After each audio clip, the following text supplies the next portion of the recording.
गाड़ियों को रोका जा रहा है और उनको ले जाने से रोका जा रहा है। और देखिए ये अब जो पुलिस वापस लौटने लगी है तो इसका मतलब साफ है कि अब जो है यहाँ से जो है वो चैतन्य बघेल को लेकर पुलिस रवाना हो चुकी है। और देखिए अभी भी कार्यकर्ता डटे हुए जो अपना विरोध प्रदर्शन कर सकते हैं उनको खदेड़ने की तैयारी की जा रही है। ये बड़ी संख्या में पुलिस बल है जो ईडी की कार्रवाई के लिए यहाँ पे पहुंचा हुआ था। और ये पीछे जो दिख रहे हैं देखिए फिर से वापस जो बल है वो यहाँ पे बुलाया गया है क्योंकि कार्यकर्ता बड़ी संख्या में मौजूद हैं। उनको बाहर निकाला जा रहा है क्योंकि इनका विरोध प्रदर्शन हो सकता है। सुबह से विरोध प्रदर्शन देखने के लिए मिला था और जो अभी तक जारी रहा है। बिल्कुल 5 मिनट पहले जो है वो चैतन्य बघेल को लेकर जो है पुलिस जो ईडी के अधिकारी हैं वो यहाँ से रवाना हो गए और संभवतः उनको रायपुर पहले लेकर जाया जाएगा। उसके बाद में उनसे पूछताछ की जाएगी। तो ऐसे भी प्रक्रियाएं हैं, किस तरह की प्रक्रिया होंगी अभी देखने वाली बात होगी।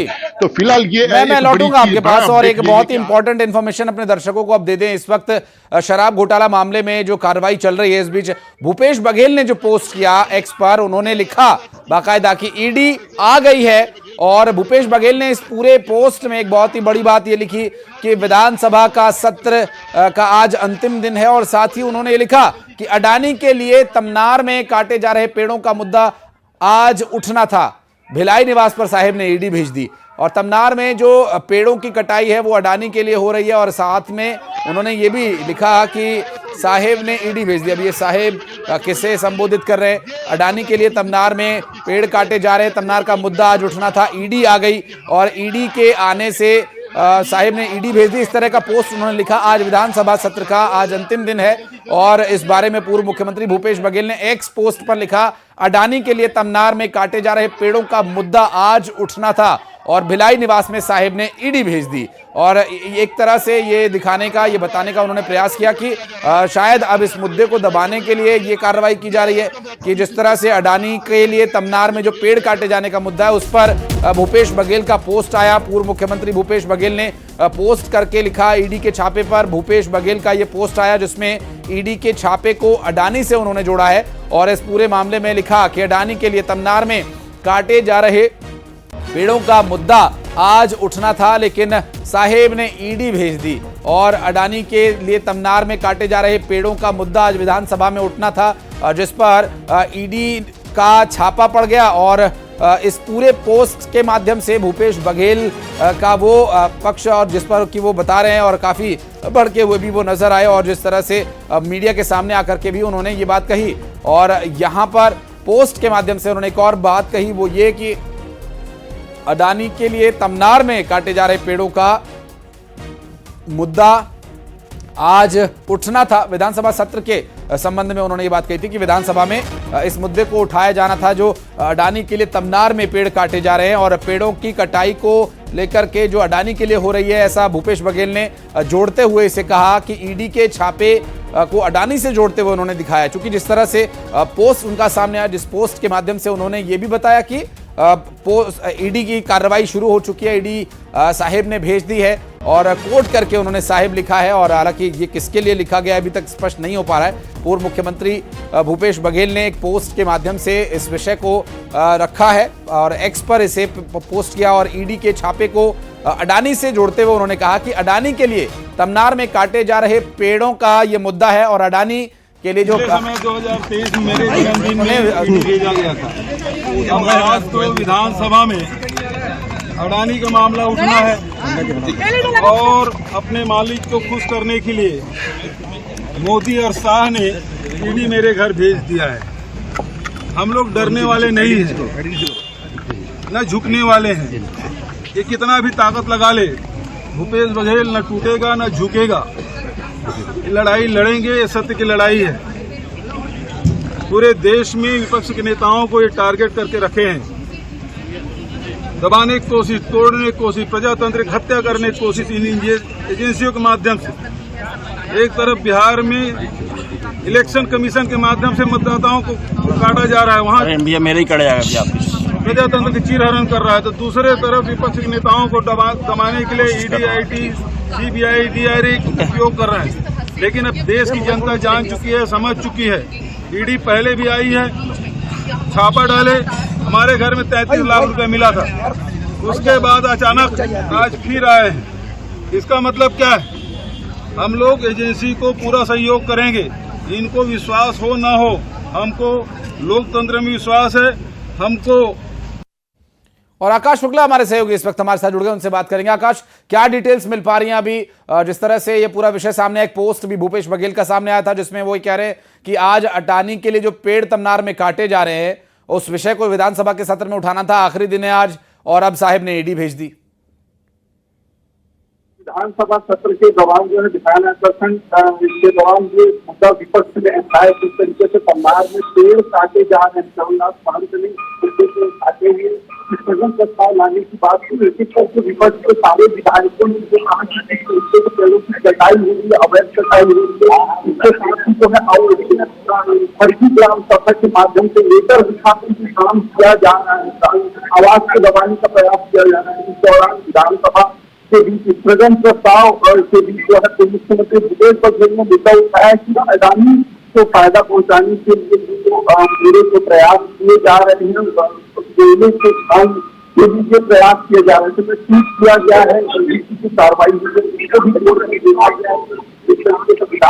इस तरीके से विधानसभा में मुद्दा उठाना था, उसको देखते हुए आवाज दबाने के लिए ये प्रयास जो है ईडी की छापेमारी के माध्यम से किया जा रहा है। तो एक तरीके से उन्होंने विरोध जताते हुए विधानसभा में ये मुद्दा उठाया और जमकर इसमें विपक्ष ने हंगामा किया। हालांकि स्थगन प्रस्ताव के दौरान जो है विधानसभा अध्यक्ष चरणदास महंत ने इस स्थगन प्रस्ताव को अस्वीकार कर दिया है। इस दौरान काफी हंगामे देखने को मिले।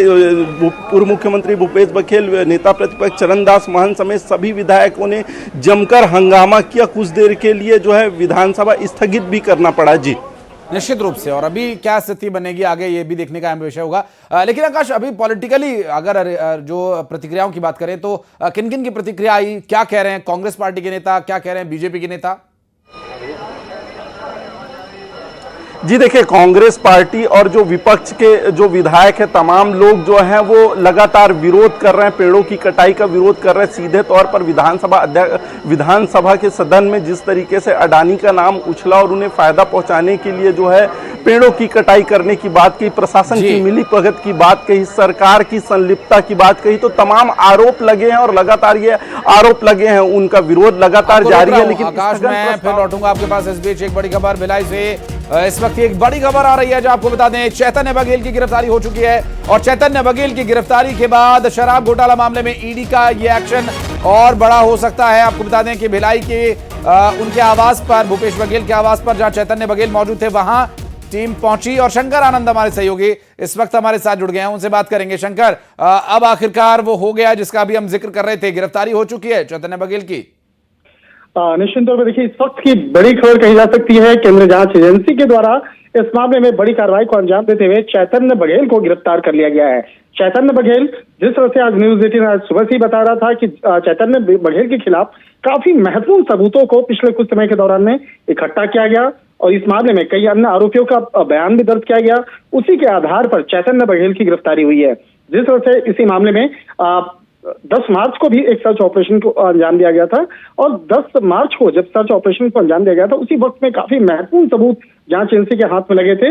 उसी के आधार पर कई अन्य आरोपियों का बयान भी दर्ज किया गया और उस मामले में तफ्तीश का दायरा आगे बढ़ाया गया और उसी तफ्तीश का दायरा आगे बढ़ाते हुए आज सुबह में सर्च ऑपरेशन की कार्रवाई को अंजाम दिया गया और इस दौरान में ये कोशिश किया गया कि चैतन्य बघेल से पूछताछ किया जाए, लेकिन चैतन्य बघेल जांच एजेंसी को कोऑपरेट करते हुआ नहीं नजर आया और कई चीज महत्वपूर्ण जब जांच के दौरान में उसे पूछा गया तो कोऑपरेट नहीं करने के एवज में उसके बाद जांच एजेंसी के द्वारा उसे आखिरकार गिरफ्तार किया गया है।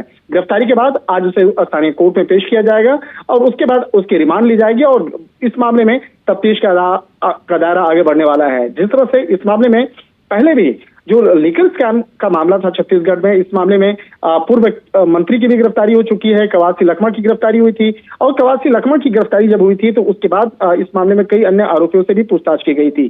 तो निश्चित तौर पर कह सकते हैं कि भूपेश बघेल को एक बड़ा झटका लगा है क्योंकि उनके बेटे चैतन्य बघेल को जांच एजेंसी ईडी के द्वारा गिरफ्तार किया गया है और अब इस मामले में थोड़ी देर के बाद जो गिरफ्तारी के बाद उसे कोर्ट में पेश किया जाएगा। हालांकि कोर्ट में पेश से पहले मेडिकल करवाना होगा, मेडिकल करवा करके जांच एजेंसी ईडी के जो तफ्तीश करता है उसे कोर्ट में पेश करेंगे, उसके बाद रिमांड में लेकर के फिर आगे की पूछताछ की प्रक्रिया को अंजाम दिया जाएगा। तो फिलहाल इस वक्त में एक बड़ी और महत्वपूर्ण खबर कही जा सकती है, चैतन्य बघेल को जांच एजेंसी ईडी की जो रायपुर जोनल ऑफिस है उसके द्वारा गिरफ्तार कर लिया गया है। जी स्वाभाविक है शंकर, और चूंकि जिस तरह से ये पूरी प्रतिक्रियाएं अभी तक सामने आई हैं, चाहे वो कांग्रेस के नेताओं की है या फिर बीजेपी के नेताओं की, लेकिन उससे पहले जो हमने घर के बाहर देखा, जब शंकर गिरफ्तारी हुई, टीम लेकर के उन्हें निकली, तो कांग्रेस पार्टी के कार्यकर्ता उनकी गाड़ियों पर लटक गए और कुछ एक जो वाइजर थे डोर विंडो के ऊपर होते हैं वो कुछ कार्यकर्ताओं ने उखाड़ लिए, कुछ ने वाइपर उखाड़ने की कोशिश की। ये शंकर किस तरह का अपराध है? क्या ये अपराध के दायरे में आता है या प्रदर्शन में ये सब कुछ चलता है, नॉर्मल है? देखिए, ये भी एक अपराध की श्रेणी में आता है। हाँ। अगर कोई जांच एजेंसी काम कर रही है और कानून के जो कहा जा सकता है सरकारी मुलाजिम जब काम कर रहे हैं तो उसको काम से रोकने की जो कहा जा सकता अपराध है वो कई लोगों के द्वारा हुआ है, तो ये निश्चित तौर पे इस मामले में अगर जांच एजेंसी ईडी के तफ्तीशकर्ताओं के द्वारा इस मामले में अगर शिकायत स्थानीय पुलिस को दी जाती है तो ये मामला भी आगे तफ्तीश किया जाएगा और वो कौन कौन से लोग थे जो तफ्तीशकर्ताओं को रोकने का प्रयास कर रहे थे। हाँ। या बलपूर्वक जिस तरह से अधिकारियों को रोकने का प्रयास किया गया, एक आरोपी जिसे हिरासत में उस वक्त में लिया गया था उसे रोकने का प्रयास किया गया, तो ये अपने आप में एक बड़ा मामला बनता है। और इन तमाम मामलों की गंभीरता को देखते हुए जांच एजेंसी उस चीज को भी एक आगे और शंकर, ईडी की टीम की गाड़ी पर हाथ मारना, उसके डोर वाइजर्स को तोड़ना राजकार्य में बाधा तो है ही, उस धारा के तहत तो कार्रवाई होगी ही, लेकिन उसके साक्ष्य की यदि बात करें तो मीडिया के सभी कैमरे यहां पर खुले हुए थे और ये तस्वीरें बहुत अच्छे से रिकॉर्ड हुई हैं। गाड़ी को करीब आधे घंटे से भी ज्यादा समय तक रोके रखा गया और फिर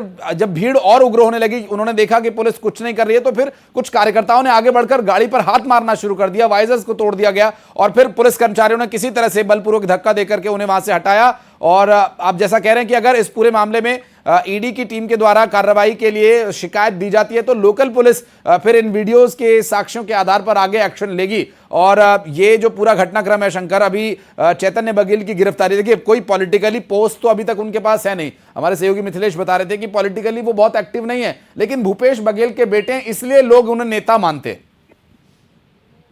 देखिए, चैतन्य बघेल के खिलाफ जो तमाम आरोपों की बात करें तो उनके खिलाफ बहुत ही संगीन अपराध के तहत इस मामले पे इन्वेस्टिगेशन का दायरा आगे बढ़ाया गया था और इस मामले में काफी महत्वपूर्ण ऐसे जांच में कई सबूत मिले थे जिससे कि पता चलता है कि पूरे जो आबकारी घोटाला मामला है, जो वहां का जो शराब घोटाला मामला है, इस मामले में उसकी भूमिका जो है, चैतन्य बघेल की जो भूमिका है वो निकल के सामने आई थी। तो चैतन्य बघेल का कनेक्शन कवासी लखमा और इसके साथ साथ कई अन्य ठेकेदारों के साथ में रहा है, कॉन्ट्रैक्ट वालों के साथ में रहा है और जिस तरह से पैसों का लेन देन होता था, ये तमाम मामला अब आगे जांच बढ़ता हुआ नजर आ रहा है। तो फिलहाल थोड़ी देर के बाद कोर्ट में पेश किया जाएगा, उसके बाद आगे की रिमांड ली जाएगी। स्वाभाविक है शंकर, बहुत शुक्रिया आपका इस पूरे मामले पर जानकारी देने के लिए, आगे डिटेल्स देने के लिए फिर लौटेंगे आपके पास और लगातार मिथिलेश भी हमारे सहयोगी हमारे साथ जुड़े हुए, उनसे भी बातचीत करेंगे और जानने की कोशिश करेंगे अभी क्या स्थिति है, कहां तक पहुंची ईडी की टीम की गाड़ी।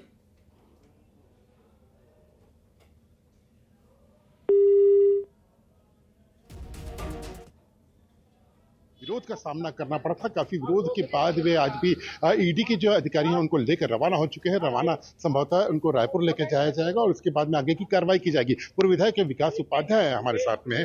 आज आप लोग के विरोध के बावजूद भी आखिरकार गिरफ्तारी। देखिए, भारतीय जनता पार्टी 2 साल से भ्रष्टाचार का स्क्रिप्ट लिख रही है और ईडी का पहली बार रेट नहीं, पिछले कई बार यहाँ रेट मारी गई लेकिन मिला जुला कुछ नहीं। जिन लोगों की गिरफ्तारी की गई 6-6 महीने 1-1 साल जिनको जेल में रखा गया, उनके खिलाफ भी कोई चार्जशीट अभी तक ईडी ने प्रस्तुत नहीं किया। माननीय सुप्रीम कोर्ट ने ईडी को फटकार लगाई है।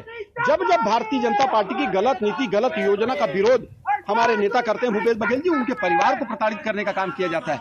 आज 17 तारीख है, सबको मालूम है कि आज तमनार में रायगढ़ के तमनार में अंडानी के प्लांट और अवैध वृक्ष कटाई को लेकर एक बड़ी बहस है। भारतीय जनता पार्टी के नेता जवाब नहीं दे सकते क्योंकि इशारा ऊपर से है, कौन किसके इशारे पर नाच रहा है सब लोग जानते हैं। आज ईडी और ईडी के लोग यहां पर आकर जबरदस्ती चैतन्य बघेल को लेकर गए हैं। मैं समझता हूं हमको न्यायपालिका पर विश्वास है, पहले भी माननीय सुप्रीम कोर्ट ने फटकार लगाई है, अभी भी कुछ नहीं होना, लेकिन प्रेशर डेवलप करने का काम।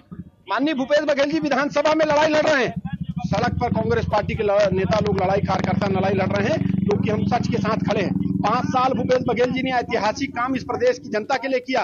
भारतीय जनता पार्टी काम तो नहीं कर पा रही, लेकिन कैसे कांग्रेस को बदनाम